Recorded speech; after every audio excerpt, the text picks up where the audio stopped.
Welcome back to జయ మహా channel. ఈరోజు ఆవకాయ పచ్చడి పెట్టబోతున్నాం, అది కూడా 5 కాయలతోటి. ఫస్ట్ దాన్ని మంచిగా నీట్గా కడిగేసి పక్కన పెట్టేసుకొని మంచిగా ఒక క్లాత్ తీసుకొని నీట్గా తుడవాలి, ఎక్కడ తడి లేకుండా. తర్వాత ఒక గిన్నెలో ఆయిల్ పోసుకొని బాగా వేడైన తర్వాత స్టవ్ ఆఫ్ చేసి ఎల్లిపాయ, జీలకర్ర, ఆవాలు వేసేయాలి. మంచిగా ఫ్రై అవుతాయి అన్నమాట.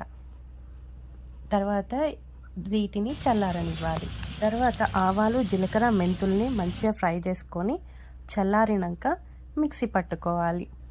మిక్సీ పట్టుకున్న మిశ్రమం, అలాగే ఇందాక తాలింపు వేసుకున్న ఆయిల్, పచ్చి ఎల్లిపాయలు, ఉప్పు, కారం వేసి బాగా మిక్స్ చేసుకోవాలి.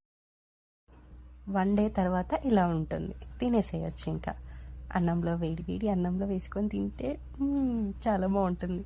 నేను మామిడికాయ ముక్కలు కట్ చేసేటప్పుడు టెంక కత్తితో కట్ అవ్వట్లేదు అనేసి టెంక లేకుండా మామిడికాయ పచ్చడి